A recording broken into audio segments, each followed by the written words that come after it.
तुम्ही स्पष्ट सांगत नाही की कांदा विकायचा की ठेवायचा, मोघम बोलतात.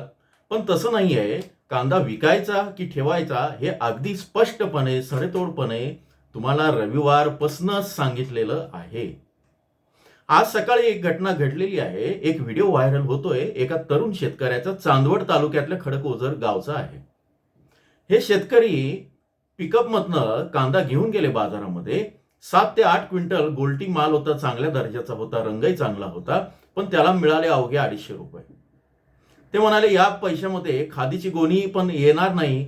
आणि मग ते तसं जर होत नसेल तर त्यांनी सरळ कांदा घरी आणला आणि घरच्या खळ्यावर खाली केला. आता ते म्हणाले की मी वाट पाहीन, जेव्हा मला या सगळ्या ह्याच्यात निदान एका खताची गोणी जरी मिळेल, एवढे पैसे येतील असा बाजारभाव समजेल, त्याच वेळेस मी ही गोल्टी घेऊन जाईन. ज्या ज्या वेळेस निर्यातीची वेळ येते तेव्हा हीच गोल्टी, हाच गोल्टा मग बांगलादेश असेल, मलेशिया असेल आणि काही देशांमध्ये असेल, व्यापारी तेच असतात. त्यांना वेळ पडली तर टंचाई असल्यानं 1500 ते 1600 रुपयांनी विकत घ्यावे लागले मागच्या वर्षी, जेव्हा बांगलादेश सुरू झाला होता. ते काही काळ होतं, पण साधारण त्यावेळेस गोल्टीला तेवढे दर मिळालेले होते.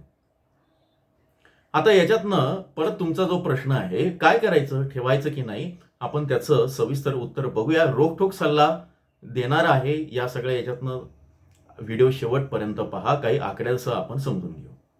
नमस्कार. ॲग्रो शिवारमध्ये आपल्या सर्वांचं स्वागत आहे.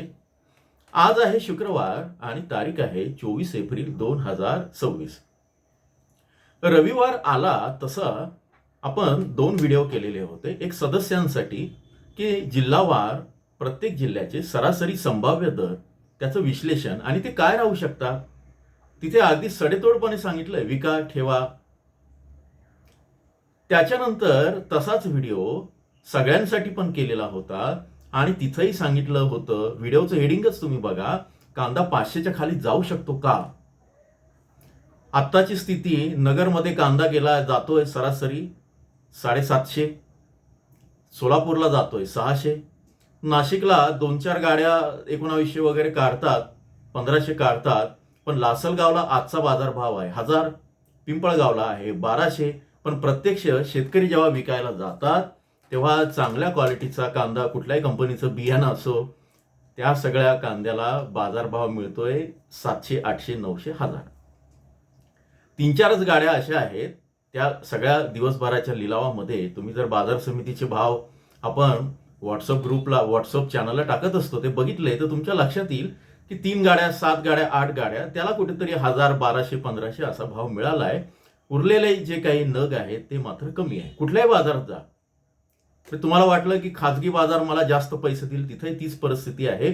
लक्षात घ्या, प्रत्येकाला शेवटी व्यवसाय करायचा आहे, कमाई करायची आहे. त्यामुळे निरागसता तुम्हाला सोडावी लागेल आणि काही काळ थांबावं लागेल. ऑलरेडी आपण परवा मुलाखत घेतली आहे शेतकरी संघटनेच्या नेत्यांनी, त्यांनी आवाहन केलेलं आहे. मी पुढे जाण्यापूर्वी थोडीशी आकडेवारी सांगतो, याच्यातनं तुम्हाला आजची आवक आणि एकूणच या आठवड्याची काय कल आहे ते लक्षात येईल. आज जी आवक झाली आहे संध्याकाळी 5:30 पर्यंत, ती झाली आहे साधारण 1,40,000 क्विंटल संपूर्ण राज्याची. काल अगदीच कमी होती, तिच्यापेक्षा ही वधारलेली दिसते. पण कालची आकडेवारी अपडेट होऊन आली आहे, ती म्हणजे 2,20,000. आता आज 1,36,000 झाली, तर ती उद्या त्याच्यामध्ये अपडेट होऊन आपल्याला कळेल. एकूणच कांद्याच्या आवकेचा जो कल आहे तो काही 2.5 लाख किंवा असं ओलांडत नाहीये, मात्र स्थिर आहे आणि बाजारभाव सुद्धा कालच्या तुलनेत स्थिर आहे. काही महत्वाच्या बाजार समित्यांमधले जे बाजारभाव आहे मी तुम्हाला वाचून दाखवतो की त्यामध्ये काय आणि किती टक्के फरक पडलाय, मागच्या वर्षीच्या तुलनेत किती टक्के पडलाय आणि आता किती घटलेले आहेत. अहिल्यानगरमध्ये उन्हाळी कांदा 850 वरनं 750 वर आलाय. मागच्या वर्षीच्या तुलनेत 18%, मागच्या आठवड्याच्या तुलनेत 12% पडला आहे. अमरावतीमध्ये लाल कांदा 13% वाढलाय मागच्या वर्षीच्या तुलनेत, मात्र मागच्या आठवड्याच्या तुलनेत कमी होऊन तो 950 वर आलाय. अमरावती, नागपूर आणि आणखी एक जळगाव, अशा 3 बाजार समित्या अशा आहेत की जिथे मागच्या वर्षीच्या तुलनेत 10%, 12% चांगला भाव मिळतो आहे, वधारलेला, जरी तो मागच्या आठवड्याच्या तुलनेत कमी असला तरी. बाकीच्या ठिकाणी नाशिक असेल, अहिल्यानगर असेल, सोलापूर असेल, पुणे असेल, या महत्वाच्या बाजार समित्यांमध्ये मागच्या वर्षाच्या तुलनेत कांद्याचे बाजारभाव नाशिकला 13%, अहिल्यानगरला 18%, पुण्यामध्ये साधारण 20% आणि सोलापूरला सर्वाधिक कमी 29% कमी बाजारभाव मिळत आहेत मागच्या वर्षीच्या तुलनेत. तर मी तुम्हाला वाचून दाखवतो सरासरी, म्हणजे तुमच्या लक्षात येईल. नाशिकला 1128 वरनं 992 वर आलाय, 13.8% घसरण आहे, 12% मागच्या आठवड्याच्या तुलनेत घसरण आहे. पुण्यामध्ये उन्हाळी कांदा जो आहे तो 1110 वरनं 975 वर आलाय, 12% घसरण आहे, मागच्या वर्षीच्या तुलनेत 18% घसरण आहे. लोकल कांदा 30% घसरून 762 वर आलेला आहे. सोलापूरमध्ये उन्हाळी कांदा जो आहे 741 वरनं 645 वर आलाय, 30% घसरण आहे. लोकल कांदा जो आहे 903 वरनं 760 वर आलाय, 22% घसरण आहे. लाल कांदा 24% घसरलाय मागच्या वर्षीच्या तुलनेत. साताऱ्यामध्ये उन्हाळी कांदा जो आहे 1000 वरनं 835 वर आलाय, 21% घसरण मागच्या आठवड्याच्या तुलनेत आणि मागच्या वर्षीच्या तुलनेत 14% घसरण आहे. सांगलीमध्ये उन्हाळी कांदा 1000 वरनं 964 वर आलाय, 3.5% घसरण आहे. लोकल कांदा मात्र 1.5% वाढून सांगलीमध्ये लोकल कांदा वाढलाय 874 वरनं 885 वर. तो गरवा कांदा वगैरे असं तिथं नाव दिलं जातं. सांगलीमध्ये थोडीशी वाढ आहे आणि मागच्या वर्षीच्या तुलनेत लोकल कांद्याची घसरण फक्त 3% आहे. त्यामुळे या घडीला सांगली बाजार जास्त चांगला स्ट्रॉंग परिस्थितीमध्ये आहे. याच्या संदर्भात उद्या मी सांगेनच.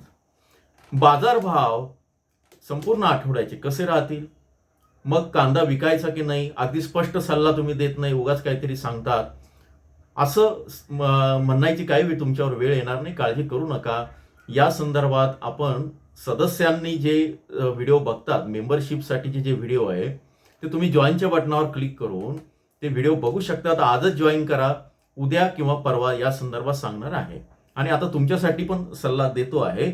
नागपूरला मागच्या वर्षीच्या तुलनेत 12% वाढ आहे. लोकल कांद्यामध्ये मागच्या आठवड्याच्या तुलनेत 0.5% वाढ आहे, 1776 पर्यंत पोहोचलेला आहे. उन्हाळी कांदा 1300 वर टिकून आहे, मागच्या वर्षीच्या तुलनेत 7% घसरण आहे. पांढरा कांदा 1228 वरनं 1044 वर आलाय, 15% घसरण, मागच्या वर्षीच्या तुलनेत 8% घसरण आहे. कोल्हापुरात मागच्या वर्षीच्या तुलनेत लोकल कांदा 33% घसरला आहे, तो आता 1065 वर आलाय. उन्हाळी कांदा जो 17% घसरून 860 वर आलेला आहे, 940 वरनं. जळगावचं मी जे बोललो, जळगावमध्ये लाल कांदा 1000 वरनं 882 वर आलाय, मागच्या वर्षीच्या तुलनेत 12% वाढ. मात्र उन्हाळी कांदा 34% घसरून 800 वर आलेला आहे. धुळ्यामध्ये उन्हाळी कांदा मागच्या महिन्याच्या तुलनेत मागच्या आठवड्याच्या तुलनेत 6% वाढ आहे आणि मागच्या आठवड्याच्या तुलनेत 2.5% घट आहे. धुळ्याचा कांदा आता जातोय 840 ते 850 रुपयांनी. छत्रपती संभाजीनगरमध्ये सर्वात वाईट स्थिती आहे, 31% घसरण आहे मागच्या वर्षीच्या तुलनेत. आता बाजारभाव आहे उन्हाळी कांद्याचे 588.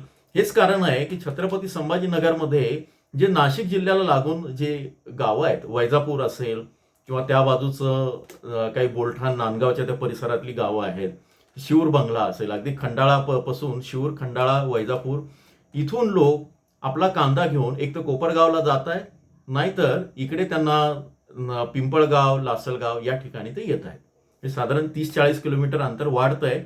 पण तुम्ही तिकडे जेव्हा कांदा काही शेतकऱ्यांनी आणला तर त्याच्यामध्ये त्यांना 300 ते 400 रुपयांचा फरक मिळाला. म्हणजे 1000 ते 1200 रुपयांना चांगल्या क्वालिटीचा कांदा तिथं त्यांचा विकला गेला, जास्तीत जास्त भाव.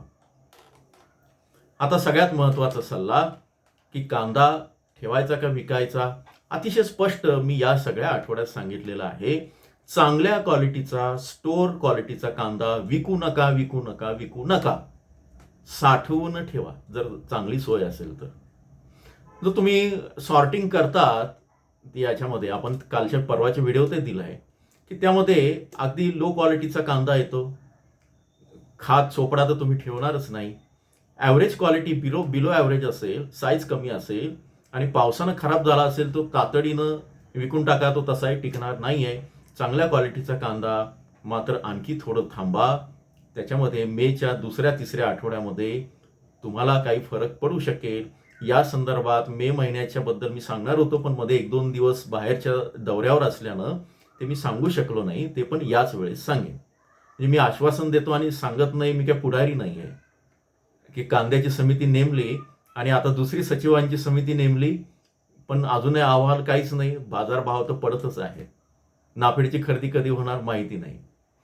या सगळ्या याच्यामध्ये ॲग्रोशिवार तुम्हाला आकड्यांच्या सहित, अधिकृत माहितीसहित आणि देश-विदेशाच्या कांद्याच्या बातम्यांसहित, व्यापाऱ्यांच्या गोटात काय चाललंय, शेतकऱ्यांचं काय मत आहे, बाजारामध्ये काय चाललंय, यासह सांगत असतो. तुमचा एक चांगला जवळचा साथीदार आता झालेला आहे. त्यामुळे तुम्हाला असं वाऱ्यावर सोडणार नाही. मात्र एक डिस्क्लेमर आहे, कांदा विकायचा की ठेवायचा? मी तर सांगितलंय, ठेवा किंवा आहे हा संदर्भ आहे. या संदर्भातला निर्णय तुमचाच आहे, ते देणं माझं कर्तव्य आहे. आणि तो डिस्क्लेमर आपण प्रत्येक याच्यात इथं देत असतो. ॲग्रोशिवारची माहिती संदर्भ म्हणून तुम्ही वापरा. कांदा विकायचा ठेवायचा हा तुमचा निर्णय आहे. उद्या तुम्हाला कांद्याची गरज लागली, पैशांची गरज लागली आणि तुम्ही साठवून ठेवला, तर असं व्हायला नको की अडचणीच्या वेळेस काय करायचं. तर त्यामुळे या संदर्भातल्या डिस्क्लेमरसह हा निर्णय आहे. हा व्हिडिओ बघा. तुमच्या प्रतिक्रिया जरूर कळवा. थोडीशी कळ काढा. उद्याच्या संदर्भात आपण शनिवारी किंवा शक्य झाल्यास रविवारी या 2 दिवसात पुढच्या आठवड्याचा, मेच्या पहिल्या आठवड्याचा आणि मे महिन्याचा सुद्धा आपण अंदाज विश्लेषण आपण घेणार आहोत, आकडेवारीसह, अधिकृत डेटासह. जोडून राहा. धन्यवाद.